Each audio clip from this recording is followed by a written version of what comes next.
Dane Chapin here. I guess entrepreneur, it's kind of how I describe myself. I think the last time anybody signed my paycheck other than myself, I was maybe 24 or 25. So that was unfortunate to say 40 plus years ago. And managed through, hook or crook or whatever to eke out a living, sometimes do well, sometimes we had the verge of bankruptcy, but kept it going for 40 years. And now we're on a roll, CEO of USAopoly, otherwise known as the Op, more commonly. And when people ask me what I do, I tell them I create joy, laughter, memories, and connection. And, people look at me, what do you do? Well, I said, joy, laughter, memories, and connection. Well, what does that mean? I said, well, I make board games. And then I wait a beat, and they're kind of look up, and they're thinking about it, and then the light bulb goes off, and they recognize that that's what games do. Board games get people around the table. These days, more and more people are putting their phones away to play games and be present, and so we help facilitate that with some of the most popular games in the world right now. Wow. Okay. Yeah, a lot to dig into here. How did you find yourself in the board game space? Totally by accident, frankly. I've been figuring out how to make extra money, whatever, since I was probably 8 years old. So just kind of entrepreneurialism came natural to me. My dad was very entrepreneurial, so the apple didn't fall far from the tree. I had a real estate development business that I got a guy 20 years to my senior to back me when I was 25. So I did all the work, and he provided some adult supervision and capital, and I just hustled. We built a lot of apartments in the LA area. In the early 90s, real estate development fell apart. I didn't know what the hell to do. I mean, I went from, having a net worth, which, 40 years ago was not insignificant. It's not like it is today. It's probably a negative net worth, and I had to figure out what the hell to do. And my sisters had this idea to put a twist on Monopoly. And so they invited me into the business. It was my two sisters, me, a secretary, 31 or 32 years ago, with 5 city editions and a 2-year license from Hasbro. And we just hustled. And here it is 30 plus years later, we still have this business. I stepped away from it for about 10 years to start some other businesses, stepped back in about 4 years ago. And I don't know, never had more professional energy in my life. I can't wait to get to the office and bouncing off walls. It's really fun doing what we do. Yeah. Wow. That's amazing. So were there specific games that you started with to start? Well, originally started with a license from Hasbro, and my sisters had this idea to do a twist on Monopoly, where you go into a city, and instead of Boardwalk and Park Place, maybe it's the Plaza, or if you're in San Diego, it's the Zoo and SeaWorld, whatever is particular to that city. And then you get the most prestigious hotels and the most popular restaurants and the landmarks and, major businesses in those cities to go on the game. And they'd actually pay you to go on the game. And it just slowly but surely took off. We got Hasbro to agree to let us go get a license to do the Olympic edition of Monopoly in Atlanta in 1996 for the 100th anniversary of the Olympics. And that was kind of an inflection point for us. We pulled it off in a short amount of time. Hasbro then gave us a 5-year license, expanded on our sort of grant of license, and allowed us to go into popular culture and sports. So we created things like Harley Davidson Monopoly, which is super novel at the time, or in NASCAR, the sports leagues, and it morphed into popular culture from Lucy to the Beatles to Elvis to recently Yellowstone Monopoly and Game of Thrones. And then about 15 years ago, we launched into our own IP with our own family party games. And there's been a huge inflection point for us in the last 3-4 years, where 80% of our business now is our own IP. And we had the most popular game in the US last year called Tapple, #1 family party game. And so it's exciting. We have 4 of the top 10 most popular family party games in the country. Nobody else has more than one. So we've got Tapple, Blank Slate. I hope your audience is listening really closely, because I want them to go out and buy these games. So I got to shamelessly promote what we do here, but they'll thank me for it. So Tapple, Blank Slate, Telestrations, Hues and Cues. And then we have this new Rocket Ship. It's a card game that competes with Uno called Flip 7. And it's really exciting to see what's happening with that game, in particular because a school teacher, now former school teacher, invented it. And there's a fun story behind that, which I'll tell you at some point today. Mm-hmm. Awesome. So, how did your sister come up with this idea to customize Monopoly boards? I have two younger sisters, and one of them was in Hawaii spending a year. She's probably 24 at the time, and loved Hawaii, so we got a job there. And she saw this game, Mauiopoly, which was a knockoff of traditional Monopoly. And some local entrepreneur figured out, got all the hot spots in Lahaina and everything on Maui to go on the game. And it gave her an idea. So when she came back to San Diego, she did a La Jolla-opoly Monopoly, or La Jolla-opoly. So instead of like having Go, it'd have Start, a lot of changes. And then with my father's help, 30 plus years ago, went to Hasbro and pitched them on the idea of knocking off the knockoffs, which they liked. So they gave us a 2-year license to give it a whirl. And we had 5 cities we went after the first year: San Francisco, New York, Atlanta, San Diego, and Boston. And just one thing led to another. I couldn't have imagined I'd be in the business, 31 years later. And here we are, growing faster than we've ever grown before. Why did you choose to license instead of just making your own versions like the knockoffs did? Yeah, my sisters could see the future, and they recognized the more popular they got, the more they'd be in Hasbro's crosshairs. And so to sort of preempt that, they went to Hasbro. And Monopoly's, an American institution, let's face it. I mean, people know Monopoly as well as they know, I don't know, Barbie and the Empire State Building. And so, and when we approached them, they liked the idea because they, there was copyright issues with their, the age of their copyrights and trademarks and everything. And so they felt from a legal perspective, and then they could, sell more games. Hey, we eventually did a golf Monopoly. So think about it. You're not going to get your 50-year-old dad a Monopoly game for Christmas, right? But if he's a golfer, there's a good chance you might get him a golf Monopoly game if you see it. Gets the family around the table playing golf Monopoly or whatever somebody's passion might be. And, so 1 and 1 really became 3. There was concerns internally that would cannibalize their game, but frankly, it worked just opposite because it got more people playing Monopoly more often. And we've literally done over 1,000 different versions of Monopoly, from, as I said, Lucy and Elvis to the Rolling Stones. Super popular game was The Simpsons, the Beatles, anything popular culture, Rick and Morty. I mean, the list is kind of endless what you could do. So it's been a fun run, I'll tell you. Awesome. And tell me about adding your own original board games and how that came about. So about 15 years ago, young guy who works for us, we attract, if you're a gaming enthusiast, and there's millions of people that love games like I love golf, and their deal is board games, and they're in board game clubs. They have people, they got their basements filled with hundreds of games, and they have a lot of passion around it. And a lot of times, a lot of these people are very artistic and very creative, and they find their ways to USAopoly. So I had a guy roll into my office one day. I remember it like it was yesterday. He said, "Dane, I got this idea for a game. We played it last night at one of my game clubs." I said, "Well, what's it called?" "Well, it doesn't have a name." I said, "Well, where'd you buy it?" He said, "Well, we didn't buy it. We made it up." And how do you play it? So they used Post-it notes, and it was a combination of Pictionary and the telephone game. And so if there's 8 people sitting at a table, you pile up clues in the middle of the table and scrunched up sticky notes, anywhere from, pizza to Ferris wheel to, basketball to, it's endless number of clues, to laugh. It could be just about anything. And so you get your clue, and you'd have to write a sketch figuring out your clue. So you write your sketch, pass it to the next person, and then they would have to guess what your sketch is. And then you go through the book, sort of like the telephone game, where you whisper to the person next to you and they whisper, and you see what comes out at the end.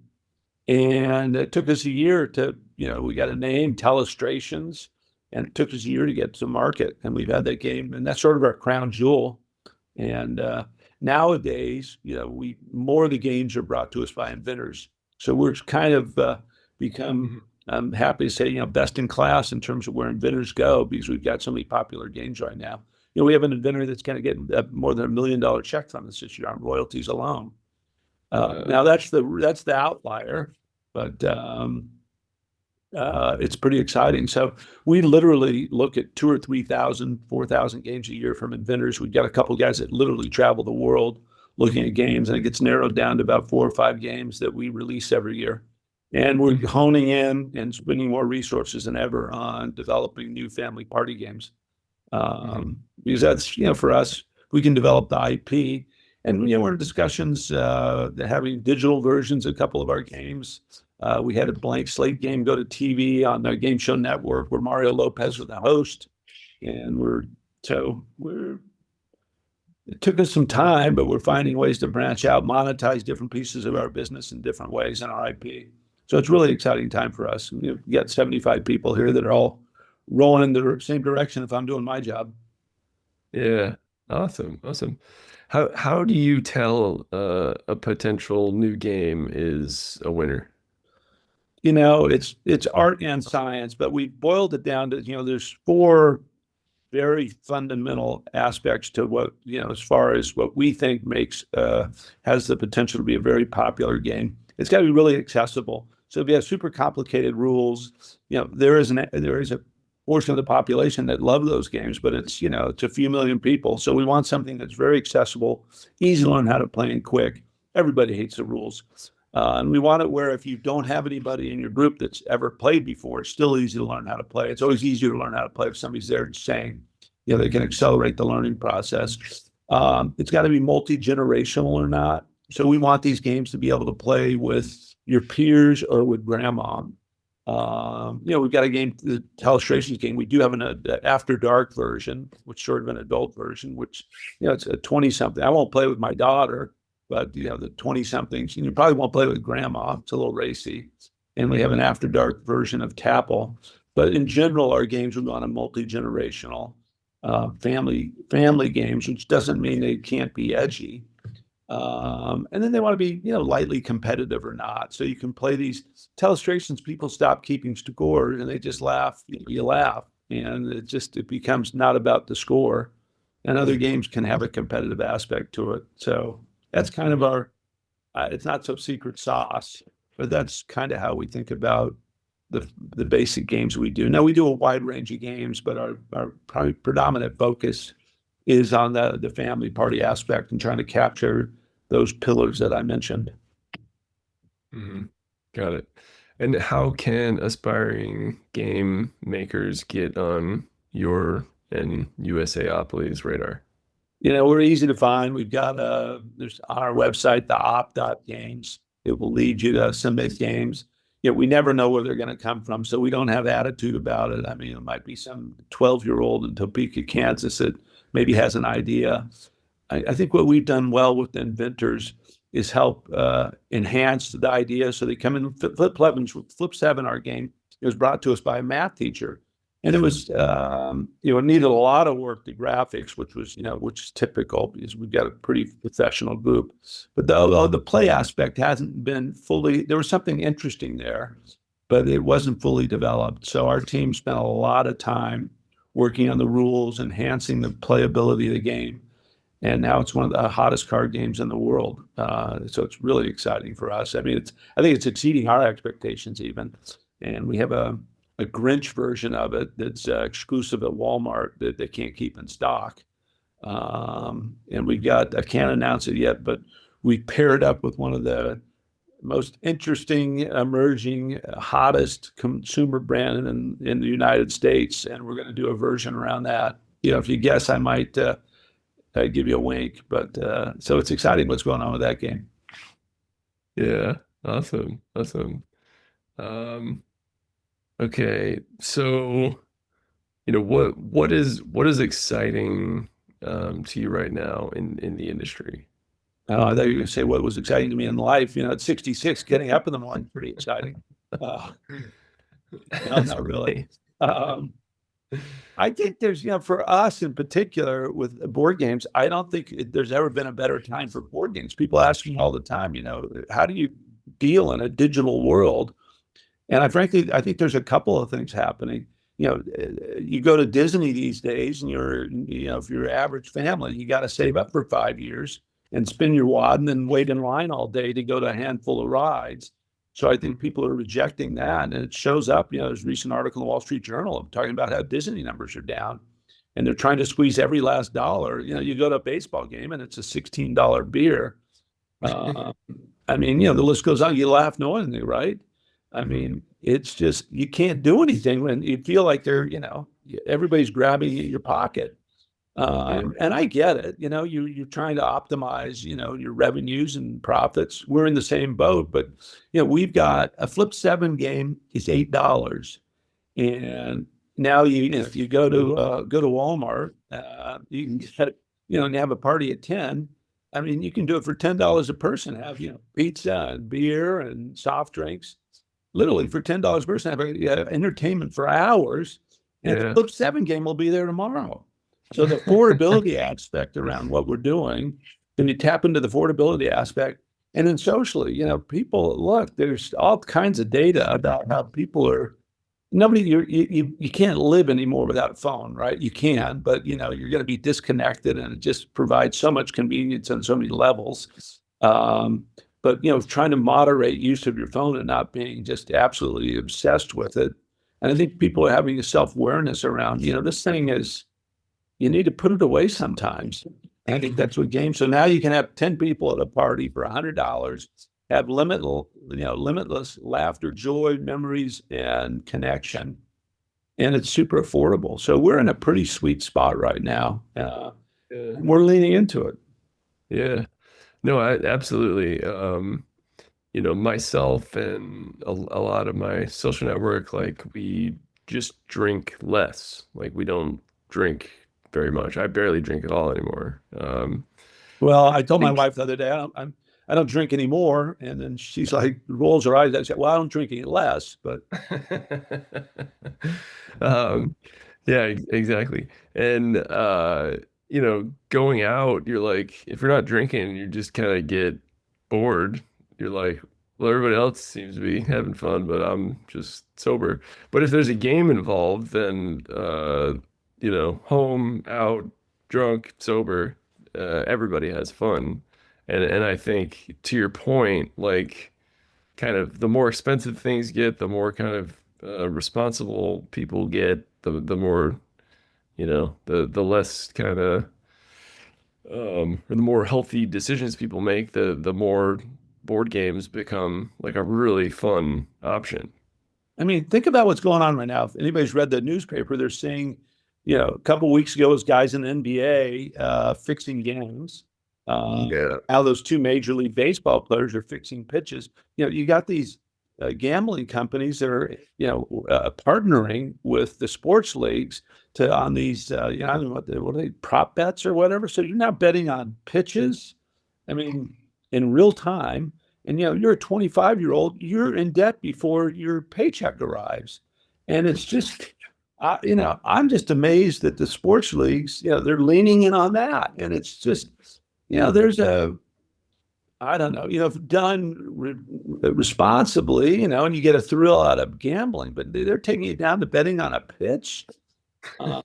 And they're creating real peril for literally millions of people. And I'm hearing stories from some of our young employees. They just said it's a problem of epidemic proportions among their peers.